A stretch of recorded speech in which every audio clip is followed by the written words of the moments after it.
We are back with part two of talking about knives and which one would be the ultimate survival tool. I'm talking to Walter Meyer, Wild Medics, on things like what actually matters when your knife becomes your most important piece of equipment. We're here to separate some marketing stuff from reality and help you choose a survival knife specifically that can truly help you when the brown stuff hits the whirly thingy. Walt, welcome back for part two. Thanks, Rian. A lot of people focus entirely on the blade itself, but how important is the handle when you are choosing a knife for a survival kind of scenario? Yeah, it is definitely something to consider. I think you want something that is durable and grippy, especially in wet situations. So if your hands are either wet or you are, maybe there's blood on the knife if you're skinning something or hunting, whatever. You want something that will remain grippy. There are lots of different materials for it. The two of the very common knife scale materials that you see is micarta, and then let me see if I have a micarta knife to show you something like this. There's a micarta. It's often got quite nice sort of contouring and color variations and so forth, make the knife quite nice. And then G10 is another one which you'll see. Yeah, all popular. You can, people can read up about them once again. With hollow handle knives, we tend to do this cord wraps around them to give you grip. This one, I don't know if you can really see it on the camera, but it's got the cord wrapped in such a way that it gives it a bit of shape as well, which helps hold the Oh, knife of course. securely in your hand so that it doesn't twist in your hand. So yeah, all of that definitely important, something to look at. A lot of your more budget knives have got these molded over handles like this. I think it's important also to not necessarily mail order a knife. If you can avoid it, rather go and buy a knife in person where you can feel the thing in a shop and see that it fits your hand and that it's comfortable for you. This is another doozy. Well, there are many doozies in this video. What are the most common ways people destroy otherwise good knives out in the field? Oh, yeah, it's generally, look, it's because you end up doing things which the knife is not intended for. And I do understand that in a survival situation, you're going to end up, if you're in a one tool situation where you only have that, you're probably going to end up doing things the knife wasn't designed to do. So if you think about one of the things that often gets a knife is prying. So in other words, you stick the knife into something and you try and you use it as a crowbar, basically. That's probably one of the more common ways in which people break knives. Knives of all sorts, especially pocket knives and so on. You get guys come back into the shop and when they say, "Oh, I bought this 600 pocket knife and it's complete rubbish because the blade snapped in half." Okay, what were you doing when the blade snapped in half? Okay, well, yeah, you're definitely, I don't know, trying to take a tire off a rim or something. It's not what it's meant to do. So that prying is probably one of the most common ways to break a knife. And then, yeah, also cutting materials and so on, which it wasn't really intended to do because I don't know if you'll see on YouTube, you'll find some guys who do destruction tests on knives, and some knives can just, they'll survive the most incredible things like cutting a car open or whatever, but others won't. So also what they tend to not show you is, yes, the knife can cut the car open, but after that, the knife often needs a serious amount of work to get it back into shape, and into working conditions. So for instance, I've cut through a cable with a Spyderco rescue knife once, like a wire rope, Oh, it's 10 mil wire rope. I cut through it and it cut through, but after that, the knife was destroyed, but the guy got out of a cable, so it served its purpose, but there's your 3,000 rand rescue knife in the glory, so yeah. yeah. Okay, talking about 3,000 Rand. Can you buy a genuinely capable survival knife on a budget, or does quality always comes with serious money? What is a budget? Well, I mean, obviously that's as wide. Hoe sê hulle in Afrikaans is so wyd se Heer se genade. Yeah, no, look, you can get a decent knives for good prices. I think as much as a lot of the big brand names that people know are essentially American or sometimes European brand names, but the American brand names in knives are very popular. But of course, if you're in South Africa and you're buying an American brand name product, it's often quite expensive because you're paying a dollar thing in Rand. And I want to suggest if people are on a budget, there's some of the Chinese manufacturers now who make really, really good knives at budget prices or relatively budget prices. Once again, what one person considers a budget price, another person considers expensive. But a knife brand like Kaiser, for instance, I've got a few Kaiser knives that we've been using on courses and so forth, and they stand up amazingly, and they're all I don't want to lie, but probably a third or so of the price of a US brand knife in the similar category. So the Kaiser brand is quite good. There's also look at what there's it's a local brand, but it's mainly obviously overseas knives. Or Chinese knives. It's Pickled Steel. Have a look at what Pickled Steel does. Pickled Steel is mainly folders at the moment, but he's got some fixed blades, which are really nice.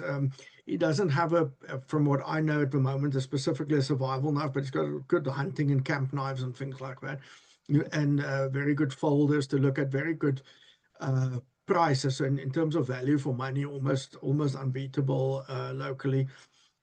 Then also the Swiss Army knife brand, what people generally call Victorinox or Victorinox is they've got some fixed blades now, which they look almost like the Mora knives. It's kind of in that category. It's not quite a survival knife, more of a bushcraft knife. But there you've got a very good brand name product at a reasonable price. So lots of options.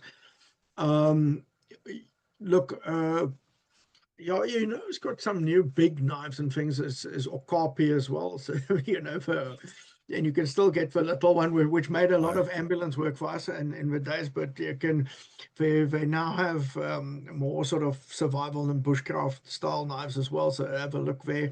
Yeah, so you can get away with it. Hmm? I'm a big Okapi fan. Are you big?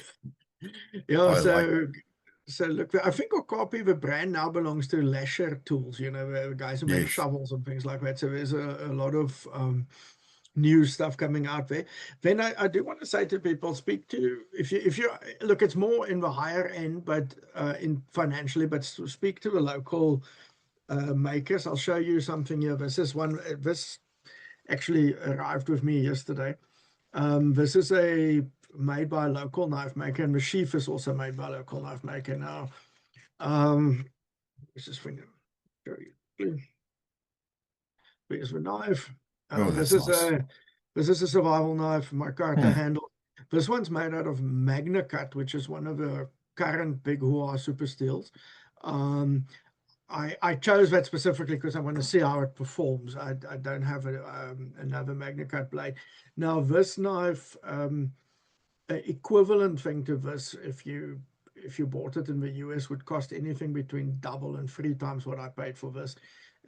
Locally made, customized to the way I wanted it. You can say the manufacturer if you want. This is a guy called Piet Oosthuizen made this. He's a well-known knife maker. He's based in Oudtshoorn. People can find him online, Piet Oosthuizen. He does a lot of this sort of custom work that I've seen of his, for people. He's always open to a challenge. So for Piet, there's definitely look at supporting him. This leather sheath was made by Strauss and Company in George. That's also a well-known Yeah, leather that's nice. manufacturer. Yeah, so look, some people will now jump Mm, up and down and say you don't want leather, you want a micarta, what do you call it, a kydex sheath, and sure.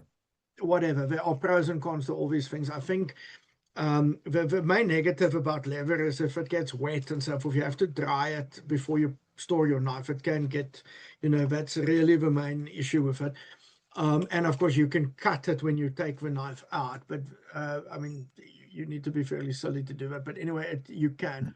But nothing comes close to the feel or the you can't do this with kydex. You understand what I'm saying? Was I'm with you. I mean, I'm a Kydex fan, but there is just something about a good leather holster, that feeling yeah, I that mean, a kydex for a nothing can gun replicate it. or Yeah, yeah, for a it is handgun or whatever. special. But what you can do, of course, with this is, and I will probably do this, but also have a kydex sheath made for it, so that I've got the option of Mm. whichever way I want to carry it.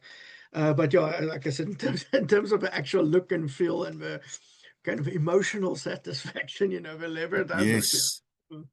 So now I'm going to put you on the spot a little bit, but these are your choices based on your years of experience. What survival knife brands and models have earned your respect over the years? Um, yeah, that is an interesting one. If you want to talk about things that are locally available as well as overseas, then probably the first brand that jumps to mind is when anybody speaks about survival knives, almost is SE Knives. It's ESEE SE Knives. That's an American brand. You can get them locally. I think the Knife Guy sells them. And if he doesn't have, he'll get them for you. We can Mm. also get them in. We do occasionally do that. And then let me just think what else would be. Look, Cold Steel makes some affordable and high quality survival knives. Cold Steel is the company that had this, which I showed in the previous episode, this giant folder, but they also have a lot of fixed blades. And it's one of those things where if you want a knife that will cut you just by looking at it, you get a Cold Steel because they come out of a box so damn sharp that, Yes. everybody in the shop starts bleeding before you've taken it out of the box. So yeah, they make some decent knives, affordable ones, and then yeah, on the higher end, um, lots of custom makers, lots of there's so many options in the higher end Mm. that you can look at. I'm battling to think now of. Makes one or two good ones which you can find locally as well would be Gerber or Gerber, Oh, the, yes. the US brand. Um, Buck knives have one or two that you can find, survival knives. Yeah, so but interesting one is with my other business, Venture Forth. I know people know me for Wild Medics, but it's actually my older business. We use these Mora knives, which are essentially bushcraft knives, and this Hmm. is what we often use for teaching children on outdoor education programs. Mora makes longer, bigger, more sort of survival-oriented knives as well. Okay, it's not all just these little ones, but the size is more or less the famous shape and size. We use a lot of Moras because they're affordable on those other education programs, and the children don't, or the young people don't necessarily take the best care of these things, right? And they hammer the snot out of them, and they bash them into rocks, and they do all kinds of things. And they're pretty easy to maintain. Some of them last years and years and years on programs. Every time afterwards, you grind them, you fix them up, you clean them, and then they just do work again. So for an affordable, reasonably available knife, the Mora range of knives, it's always something to look for. Yeah, it's uh, it's kind of a never-ending world, the knife brand world, if you get into it. So you can yeah, there's Yeah, it something for is. everybody and every taste, I think. You mentioned maintenance now. So, what knife maintenance practices do you think every outdoorsman should maximize or should know and apply to maximize the lifespan of their knife? Yeah, I think firstly is learn how to sharpen, which I think we mentioned it in the previous episode as well, but learn how to sharpen, keep the knife sharp, keep it maintained, keep the edge correct and so forth. And then also basic things like making sure the knife is dry before you store it. Look at different lubrications, oils, and things that you might need. Sometimes some knives specifically, it's better to actually store them with some slightly oiled. It's often a good idea also to not store the knife inside the sheath if you can. So if it's in a box, for instance, just store it separately. So take the knife, and you can even, if you want to put a little rag or something over the blade and then store it like that rather than inside the sheath. That prevents some rust and so forth. But if you're going to store it in the sheath, you can. Once again, completely dry. Make sure the sheath is clean and dry before you put it away. And a light coat of lubrication on it is generally a good idea, especially if you're going to store it, for a period of months. Let's say you use it for hunting season and then you put it away for 9 months or something like that. Then oil it properly before you put it away. Let's talk about supporting tools. What would you pair with a survival knife? I'm thinking saws and axes and multi-tools, I don't know, sharpening kits. What would you pair with a survival knife? Sure. No, that is a good question. So obviously, as a portable sharpening kit is very nice to have. There are a number of manufacturers who make some nice portable sharpeners. You can look at workshop tools. That is available in South Africa quite widely. They make some very, very good portable items or sharpeners. Lansky makes some as well, which is also reasonably available in South Africa. There are others, but those are the two main brands that jump out. I saw the Knife Guy has Wicked Edge, which is a good sharpener brand. I haven't used it myself, but it seems to function quite well, little portable sharpeners. Then, other tools. I think now, here's the interesting thing is we spoke between bushcraft and survival. Now, in bushcraft, you would generally have a lot of other tools available. So, like I said, this is a typical bushcraft knife. So, intended for, carving finer woodwork and so on, which the thing with it is that bushcraft, you generally plan to go and do this, right? You decide, I'm going to go this weekend and I'm going to go out and, I don't know, build a little shelter or make some wooden spoons or whatever it is that you want to do. I'm going to go carve a chair outside or do green woodwork. Green woodwork is quite a cool thing to do. A lot of people like that.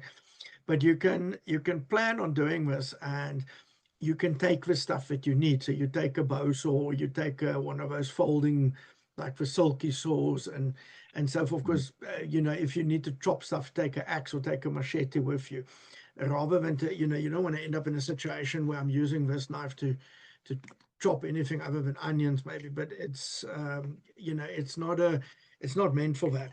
Whereas with a survival knife, you try and get a tool that can do a lot of those tasks. So if you look at something like this, for instance, this is actually a very effective saw. But do I want to build a whole log cabin with this? No. I mean, I would ideally rather have a chainsaw with me or at least some really big hand tools. This is more meant for notching or sawing the occasional smaller item. It's not meant to to be a construction site item. The extra tools, look, a good multi-tool is always useful. If you look at any of the ones with the pliers, like the Levermans or the Victorinox ones, or whatever, the Gerber ones, because that is simply a tool that can do a lot of things that a big knife can't do. Okay, if you think about the pliers, for instance, how do you make a knife do that? You can't. So a multi-tool is always useful to have. It does not have to be one of those big tools, though. I think people often underestimate what the small Swiss Army knives can do. The you know, look at what MacGyver did with the Swiss Army knife, you know. But the small Swiss Army knives were incredibly useful, little things with screwdrivers and all kinds of things in them. So something like that is a good add-on to your survival knife. Also, for me, it's a standard pocket knife or a smaller knife. You know, if I'm going to have a big knife with me, I would generally also have a smaller knife for smaller tasks. In fact, if you look in the market, you'll see some of the big survival knives actually come with a smaller knife that's paired with it. This is especially some of the custom makers do that. So if you look at like some of the knives made by Sam Walton in the US, for instance, and so on, in the knife sheath is a smaller little knife for smaller tasks. And I think that's also in recognition of the fact that one knife can't do everything as comfortably as multiple tools can. So obviously the more things you have, the better off you will be. And the more purpose driven tools you have, generally the easier the job will be than trying to make do with something that's trying to be everything. So in an ideal world, which often differs from the real world, but in an ideal world, you would have a different knife for different activities, for hiking and camping and overlanding and emergency survival and bushcraft, etc. Well, generally, yes. I mean, if you're going hiking, you probably don't want to carry the biggest, heaviest thing with you. And you know, if your planned hiking trip goes according to plan, you're hopefully not going to, you know, live in the bush for the next 50 days. If it goes wrong, and you know, you might have wished you had that bigger thing. But for camp tasks and so on, often a smaller knife is more comfortable, or also something that's less intimidating. If you think about this, so this is a Sam Wilson hollow handle survival knife. But it's a smaller one. Now, this is something that I often travel with and carry with me because it's not intimidating. It looks like a camp knife, right? This one's actually worked quite a lot. I have not cut open cars with it or anything, so that's why it doesn't have deep scars on it. But this does camp tasks and so on. So if you look at that knife shape, I don't know if people can see that quite well on this video, but it's good at all camp things, food prep and so forth, and it will perform basic tasks with. I've skinned with it and hunting trips. You know, it can do several things like that. So you know, that's kind of an in the middle choice compared to something like this, which is big and heavy. And I mean, it's very cool and impressive, but to travel with us, if you know, the average custom guys pull that out of your bag, you've got some explaining to do. Whereas I've had customs guys look at this thing in my, obviously you can't put it in a carry-on bag, you put it in a check bag if you're flying, but they don't care, you know, it's a camp knife. Yes. And yeah, it's Yeah, if they catch you with that other thing, they might think you are part of an invading medieval army or something and treat you accordingly. Sure. But you have to have one because it's fun, you know. Of course, you know, I'm with you on that. Absolutely. In fact, I'm much more of a fan of having two, you know, for balance. Yeah. So, final question to end part 2 of this 2-part series. What mistakes do first-time buyers make most often when they choose a survival knife? Yeah, I think be careful of marketing hype and hoo-ha and salespeople in outdoor shops who've never been outside the shop, let alone properly outside. You know, and the look of the thing is often what attracts people. Now, I mean, I do understand that you know, there's some passion in these things, but and then thinking also that you're going to buy something that just covers all needs, it generally doesn't quite work like that. There's you know, there are different things that or different tools that are better for different jobs. And then I think also getting stuck on specific brand names or whatever, you know, decide, rather look at what are your needs, what is the specs that you want, you know, do a bit of homework on the thing before buying it. It's knives are definitely impulse purchases. You see that. You know, many years ago, a friend of mine had an outdoor shop. I'm talking 20 years ago, which was in one of the hypermarket centers, you know, the Pick n Pay hypermarket centers, probably more than 20 years ago now, more like 30 years ago. But he had it then on a Friday night, you would see the guys come in and then they're very miserable because the wives are shopping in the hypermarket, and then they'll walk in there and they'll buy knives because they're miserable, to cheer them up, you know.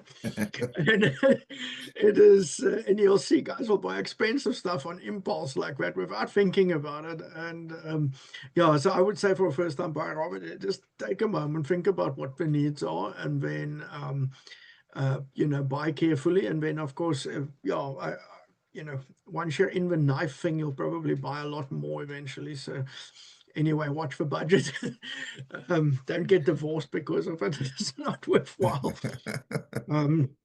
Okay. But yeah, definitely, I think the marketing and I think something else to be cautious of, maybe on a serious note, is there are a lot of fakes of popular, famous knife brands. Yes. Okay, so you'll find flea market buck knives, flea market cold steel. Yeah. You find you know, a lot of the famous brands like that, SOG or SOG knives, SOG knives.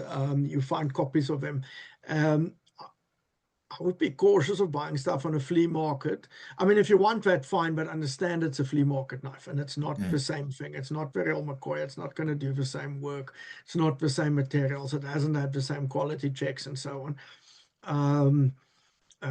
Some many years back, a guy brought one of those SOG or SOG battle axes to our training center, and it was a fake one which he bought on a flea market. And I asked him, I said, "Can we test this thing?" And he said, "Yeah, sure, test it." And I took it and I whacked it on top of a there was a bench press bench there, you know, with a barbell. And I whacked it over the barbell, and this thing just shattered into a gazillion pieces. Now, if you buy that thing and you think you're going to go and defend yourself with it or survive some other apocalypse with it, and you know, so be cautious. I think also it's you know, it obviously aside from it, you buying rubbish, as you end up supporting theft essentially by, you know, by doing that. So I would stay wide and far away of those things. Okay.